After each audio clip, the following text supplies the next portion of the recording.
tout le monde et bienvenue dans ma petite cuisine. Aujourd'hui, je vais vous faire un atelier de déshydratation et nous allons déshydrater le gingembre, donc fabrication d'épices. J'aurais pu faire d'autres épices, je pourrais utiliser l'ail, je pourrais utiliser le curcuma. Je vais vous montrer la méthode avec le gingembre et vous pourrez l'appliquer à d'autres tubercules ou d'autres épices. Donc ici, j'avais du gingembre, alors vous voyez... j'en avais une grosse quantité, donc ma fille ce matin m'a tout épluché, c'est très bien, j'ai une petite aide à la maison. Donc elle a épluché tout le gingembre, je l'avais nettoyé d'abord, ensuite je l'ai épluché et j'ai été le débiter dans le robot. Alors il y a deux façons de le débiter, enfin il doit y en avoir sûrement des milliards, je le débite de deux façons différentes.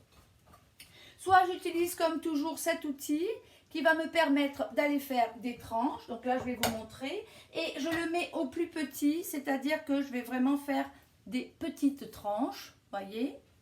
Soit je vais aller utiliser, alors là, il est en fonction.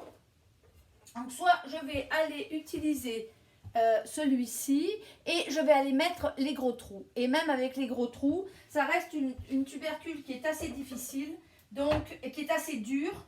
Donc l'appareil va faire ça très tranquillement. Donc en fait, il n'y a rien à faire. Bon, moi mon robot est un peu vieux, il faut le tenir pour qu'il marche. Voilà, donc on le met dedans. Voilà, alors si j'appuie trop, j'ai pour appuyer, mais si j'appuie trop, je le bloque. Donc en fait, c'est très facile. Voilà, donc on ne va pas le faire tourner pendant 1 heure pour rien. Voilà, donc après je vais aller remettre les autres quantités. Et là, je vais vous montrer. Donc ça a fait un râpé. Donc c'est un râpé de gingembre. Ça sent super bon dans la maison. Enfin moi je trouve. Toujours dans les odeurs. Donc une fois que vous aurez fait votre gingembre en épices à la maison, vous ne pourrez plus vous en passer. Parce que ça n'a aucun rapport avec le gingembre acheté. Aucun rapport.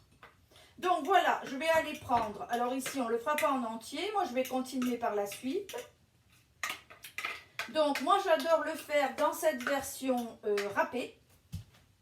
D'abord parce qu'il sèche très vite et qu'après j'aime bien le conserver comme ça.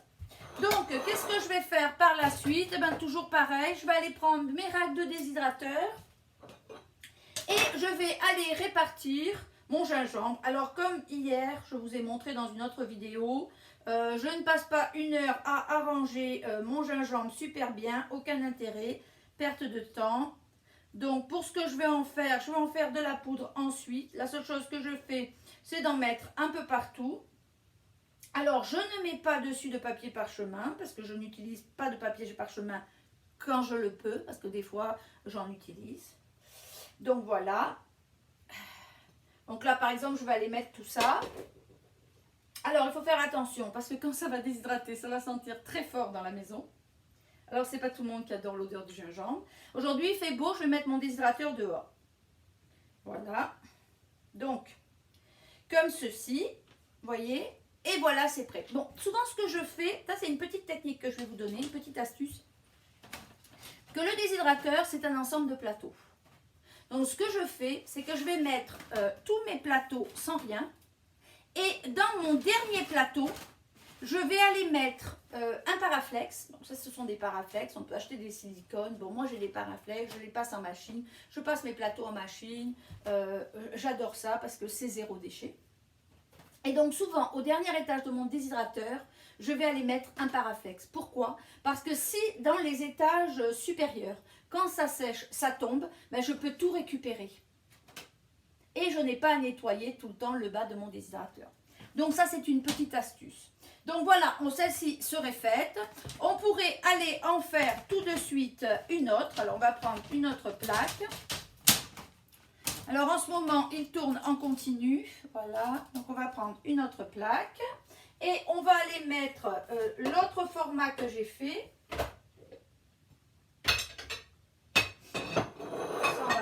Ici. Bon, mes comptoirs sont tout petits ici. Donc, je vais aller faire exactement la même méthode avec celui que j'ai mis en tranche. Bon, celui en tranche, il est moins régulier parce qu'il y a des morceaux un peu plus gros. Ça dépend comment se présente la racine de gingembre. Ça peut être intéressant aussi en lactofermentation, parce que j'aime bien avoir des gros bouts. Parfois, je n'ai pas de gingembre à disposition qui est frais.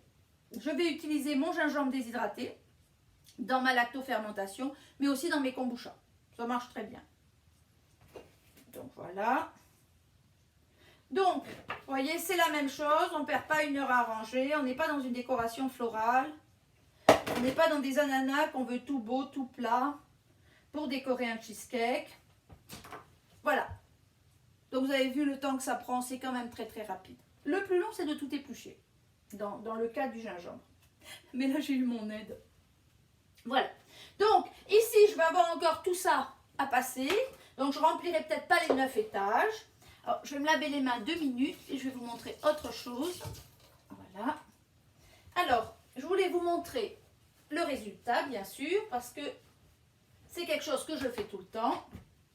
Donc, ici, on voit mes peaux. Donc, ma déshydratation, elle est toujours dans des chaussettes. J'ai pensé à ça... je ne sais plus quand, peut-être 6 mois ou 1 an, je ne sais plus. Et je trouve ça très intéressant parce que j'avais toujours des chaussettes qui étaient seules ou une chaussette qui se trouve, je ne savais pas quoi en faire. Et en fait, les peaux ont besoin de rester à l'ombre. Alors c'est sûr qu'à l'obscurité, c'est sûr que j'en ai beaucoup qui sont à l'intérieur de placards, mais mes placards sont limités. Donc à un moment donné, ils sont dehors. Et j'ai commencé à mettre une chaussette, 2 chaussettes, 3 chaussettes. Et en fait, je trouve que c'est l'idéal parce qu'il n'y a pas de travail. Alors c'est sûr, je pourrais faire des enveloppements. Mais comme je suis zéro déchet, je cherche toujours des petites solutions. Donc vous voyez ici... Donc, vous voyez. Alors ça, c'est celui qui est déshydraté en râpé. C'est très très intéressant. Ça sent super bon. Dommage, on n'a pas les odeurs. Ça, je le dis à chaque fois. Alors, vous voyez, ça donne ceci. Voilà. Donc, voilà. En général, quand je fais une batch, je fais les 9 plateaux de gingembre. Alors, par la suite, on peut aller faire une petite poudre. Alors, à partir des flocons, je vais me faire une petite poudre de gingembre. Alors, je vais toujours écrire le nom et j'ai la date. Celui-ci, c'est du 2019. Donc, j'ai toujours la date et l'épice que c'est parce que j'ai tellement de poudre que je pourrais me mélanger. Et je fais une petite portion pour utilisation directe et le reste de mes flocons, je les garde tels quels. Quand je n'ai plus de petite poudre dans mon utilisation quotidienne pour mes Général Tao ou pour n'importe quel ragoût que je vais aller cuisiner ou soupe, je vais aller reprendre des flocons et recommencer la même chose. Donc ce matin, j'ai travaillé un peu. Donc ça, je vais aller le poser ici. Et ce matin, j'en ai fait plusieurs. Alors ici, j'ai un tout petit robot que j'aime beaucoup, qui est vraiment tout petit. Voilà, voilà. Et qui permet de me faire des poudres quand j'ai pas une grosse quantité. C'est très agréable parce que ça se fait très rapidement. C'est un trois petits coups, puis ça fait la poudre. Donc, ce matin, j'ai été utiliser la livèche. Alors, la livèche est en train de sortir dans le jardin, elle repousse toute seule chaque année. Là, elle est déjà sortie. Donc, j'ai été utiliser toutes mes livèches. Donc, vous voyez ici, nous avons la livèche que je sèche dans un déshydrateur conventionnel. C'est-à-dire, il ne passe pas au déshydrateur à l'escalibur. C'est juste un déshydrateur avec des grilles. C'est une création que mon conjoint m'a fait à partir de plans que je lui ai donnés, enfin d'idées que je lui ai données. Donc, comme la livèche sort, je vais utiliser toutes mes feuilles de l'année dernière de livèche. Donc, je vous en avais gardé une juste pour vous montrer. Et là, vous voyez la poudre. Donc, j'ai écrit livèche et nous avons la poudre qui a été faite ce matin. Voilà. Alors, j'ai mis un peu d'ail dedans parce que j'adore mélanger la livèche avec l'ail. Ici, nous avons de la poudre de carotte que je vous avais montré. Voilà. Ici, nous avons de la poudre de curcuma qui est fait de la même façon que le gingembre, mais avec la racine de curcuma. Donc, je vais faire la même chose. Je vais la débiter, je vais l'éplucher et je vais aller la mettre dans le déshydrateur. Et ici, nous avons l'ail. Alors, ça, c'est l'ail de mon jardin. Donc, je pourrais aller le couper, mais j'en ai encore beaucoup, donc je ne le ferai pas. Je pourrais aller le couper, le débiter en tranches. Alors là, je le débite toujours en tranches, je ne le râpe pas, ne me demandez pas pourquoi. Peut-être parce qu'il est plus petit, il est très facile à débiter en tranches. Et par la suite, bon, je vais vous montrer donc le pot d'ail. Toujours la même méthode. Et voilà, donc l'ail, j'ai de gros flocons. Et ça, c'est l'ail de mon jardin. Je le conserve pour un an.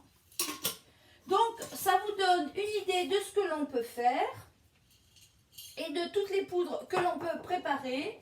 Alors ici, j'avais sorti lequel, et avec lequel je vais faire la même chose, vu que lesquels vont bientôt sortir, je vais aller me faire la poudre de quel.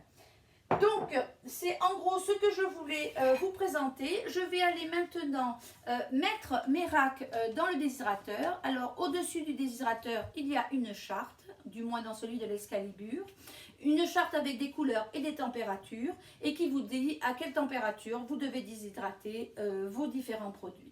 Pour le temps que ça va durer, donc le temps, je le dis à chaque fois, c'est une durée très variable. C'est pas parce que moi je mets 10 heures à le déshydrater que vous allez mettre 10 heures à le déshydrater. Ça dépend de la puissance de votre appareil, ça dépend de la quantité de produits que vous avez dans votre déshydrateur. Si vous avez 2 plateaux de plein et si vous avez 9 plateaux de plein, ben c'est sûr que ça ne va pas déshydrater dans le même temps.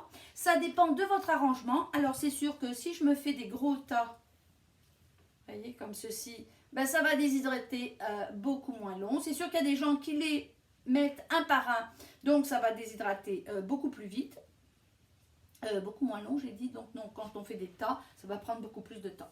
Donc le temps, ça dépend aussi de l'humidité à l'intérieur de votre légume ou de votre racine. Donc, ça dépend de nombreuses données. C'est sûr que quand on fait de l'ail, on va compter un bon 6-8 heures facilement. Et là, il va aller dehors. Donc, je donne toujours un avertissement parce que j'ai lu toutes sortes de choses sur les sites. Quand vous faites du piment, de l'ail, de l'oignon, des choses qui peuvent agresser votre corps, pensez à le faire dans une grande pièce, à le faire soit quand vous n'êtes pas là ou sinon à mettre directement votre déshydrateur dehors. C'est ce que je vais faire aujourd'hui. Il fait beau, ça va déshydrater dehors. Voilà, sur ce, je vous souhaite une bonne journée et je vous dis à demain. Au revoir.